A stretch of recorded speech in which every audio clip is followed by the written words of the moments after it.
Hello and welcome to Ancient Wisdom for a Modern World. I am your host, Jim Phillips. It is through the application of ancient wisdom in our modern world that we gain a greater understanding and experience of the truth of who we are. Never has there been a time in the history of humanity when there was a greater need to understand this truth. And it is this truth that will set us free. Before I begin today's episode, I want to remind you that you can subscribe to the Ancient Wisdom for a Modern World podcast at sacredstoriesmedia.com, where you can also listen to inspirational messages from my Sacred Stories colleagues. Additionally, if you'd like more information on my messages, my work, free downloads, and upcoming events, please go to my personal website at prosperitybydesign.com. Now let's get started with today's episode, which is on two very specific approaches that we can have towards life, either of which will present the life experiences that support the approach that we choose. These two approaches are victimhood and beneficiary. We can choose to be a victim of life, or we can choose to be a beneficiary of life. Now, victimhood is the approach where we have this belief that life is against us, and for some reason, primarily our own or my own, if I'm speaking of myself, life always presents situations and circumstances that are designed to hold me back, to prevent me from fully enjoying life, from honestly fully receiving all that life has to offer, even experiencing happiness. Victimhood's also about accepting life as it shows up as just being the cards that we were dealt, and there's nothing we can do to change it, which quite honestly is about as far from the truth as it can be. Now I want you to understand that my use of being a victim isn't to imply that one is not a victim when an outward act of aggression or crime has been committed against them. What I'm speaking of here is a view of life where nothing good happens, where everything is difficult and challenging, and everything is put before us as an obstacle. Now, the second approach towards life is that of a beneficiary, where, if I'm speaking of myself, life and I are partners, we're collaborators, we're co-creators. I believe life is incredible and amazing and beautiful. Life presents everything to me that I need to enjoy and embrace it.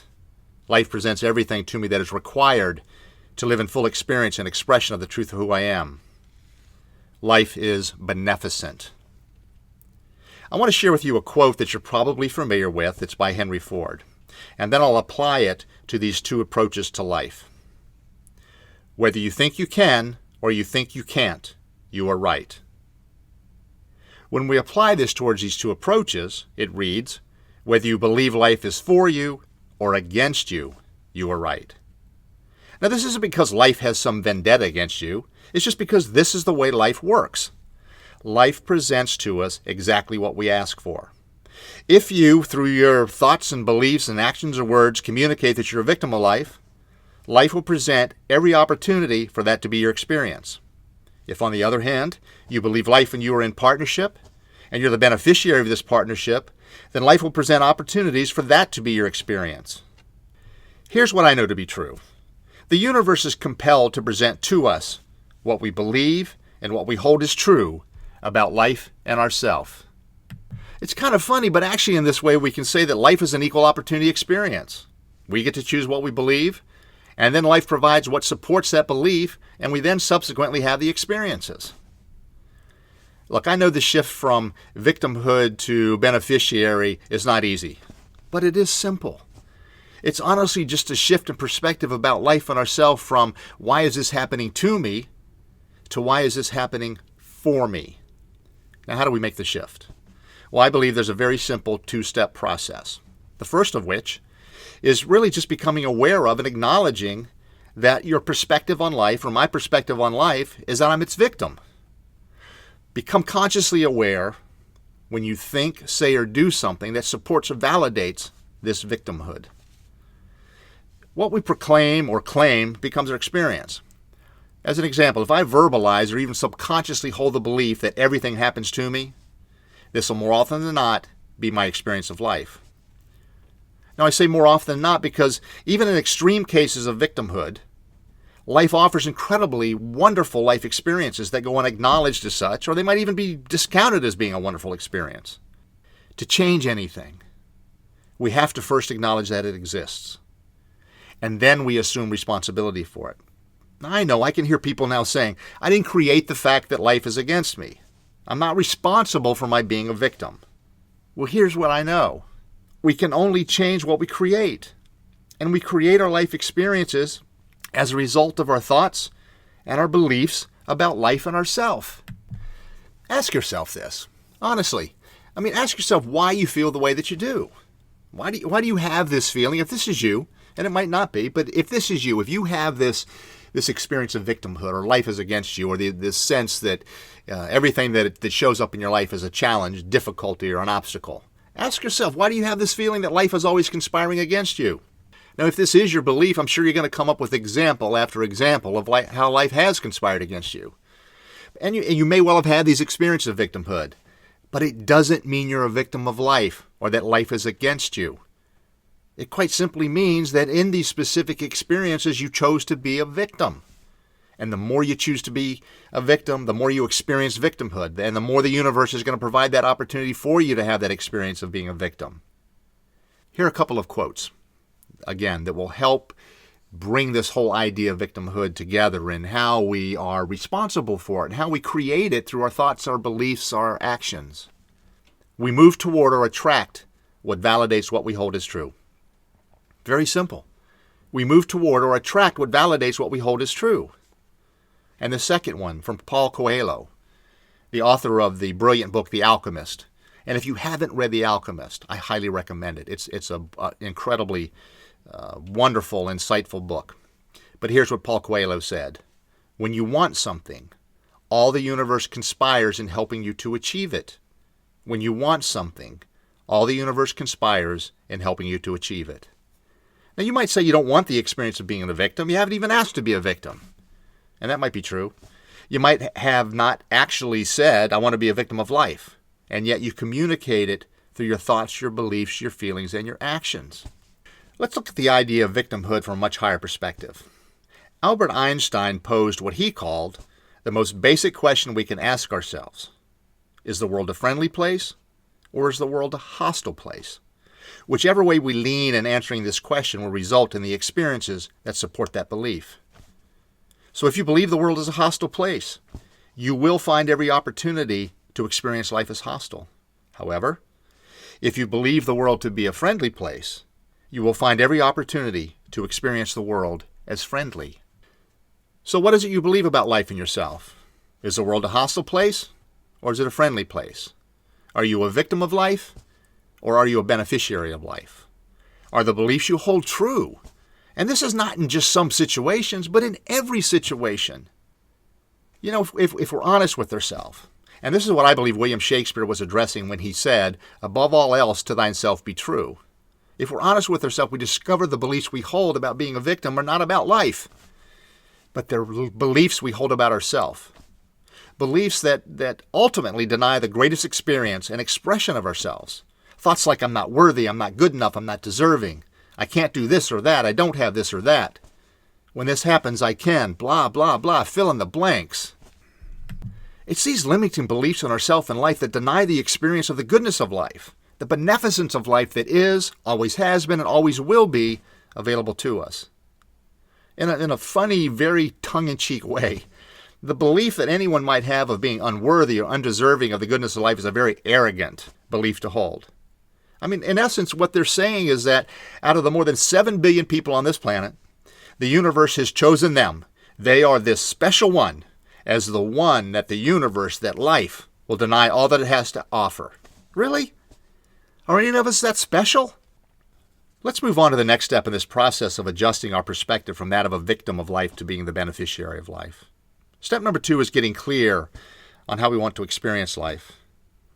To this point, we've accepted the truth, which really is nothing more than our belief that we are life's victim. It's only when we come to this realization and we acknowledge and we accept this belief as our being a victim that we can fully imagine and create the life we desire to live. We now know what we don't want. We don't want to be a victim of life. It's time to get clear on what we do want. We want to be a beneficiary of life. Imagine having everything you require to live life as you desire being available to you, and then subsequently receiving it. There's no judgment, no thoughts about how or when. Just imagine having all that you need, all that you require, all that you desire being available to you. And now practice awareness. Be aware of and look for and be receptive to all that life is presenting that supports you in creating and experiencing the life you imagine.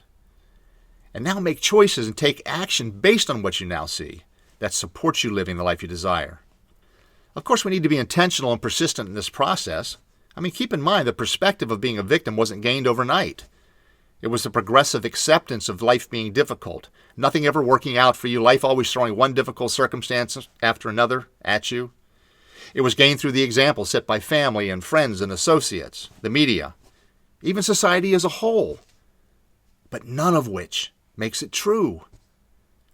Change your perspective on life and the belief that life is against you to a perspective and belief that life is your partner and conspires to provide all that you require to live your life as you intend to live it. Get clear on the life you want to live and how you desire to experience life, and life will provide you all that you require to live that life. Yes, life will present challenging opportunities that can be perceived as obstacles to preventing the experiences for which you have a strong desire. However, when your perspective is such that life always presents exactly what you require to experience life as you desire, then these challenging opportunities, though difficult, they become the means for creating the life experience you desire and not the obstacle to preventing them.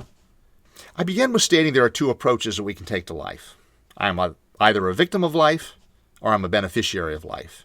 And whichever perspective we hold, life will fulfill and prove is true. However, there is one other perspective. And this is a perspective I hold as true, regardless of whether or not I might believe life is against me or I am a beneficiary of life. And that perspective is that life is perfect regardless of evidence to the contrary.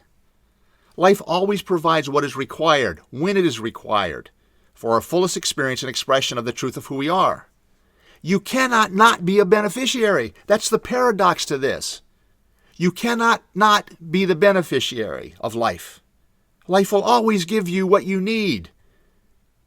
It was a little while ago that I was sitting back and reflecting, and I'm not going to say I was depressed, but I was upset, and I was frustrated with things that were happening in the world. It was right after a couple of terrorist attacks, and I was reflecting on, well, why are these things happening over there, and what's happening to those people, and why am I where I am, and why is life unfolding the way that it is? And as I was sitting there, I just kind of let my mind go, and all of a sudden I had this stream of consciousness, if you will. And it was about life, and it was all these different thoughts about life. And I wrote them down. I want to share that with you now. And it's simply called Life Is. Life is difficult. Life is challenging. Life is scary. Life is beautiful. Life is precious. Life is joy. Life is sadness. Life is birth. Life is death. Life is happiness. Life is love. Life is anger. Life is fear. Life is hate. Life is creation. Life is destruction. Life is peace. Life is war. Life is suffering. Life is funny. Life is depressing. Life is pain. Life is healing. Life is compassion. Life is exciting. Life is disappointing. Life is fulfilling. Life is stunning. Life is magnificent. Life is unbelievable. Life is believable. Life is prejudice. Life is acceptance. Life is rejection. Life is simple. Life is complex. Life is spontaneous. Life is everything we want, everything we don't want, yet everything we need. Life is all that we make it and all that it makes us. Life is the means for revealing and experiencing the truth of who we are. Life matters, you matter, I matter, we all matter. If we didn't matter, we wouldn't be here. Life is all of this and more, and most importantly, despite all the evidence in the world to the contrary, life is perfect. I want to thank you for your time today. I know you have many opportunities towards which you can invest your precious time, and yet you've chosen to spend this time with me. Please know that it is truly and greatly appreciated. I look forward to continuing our conversation as we bring more ancient wisdom into our modern world and change not only our personal lives, but the world we know into a more peaceful, more loving, more kind and joy-filled experience for all. Until next time, I am Jim Phillips, and you've been listening to Ancient Wisdom for a Modern World.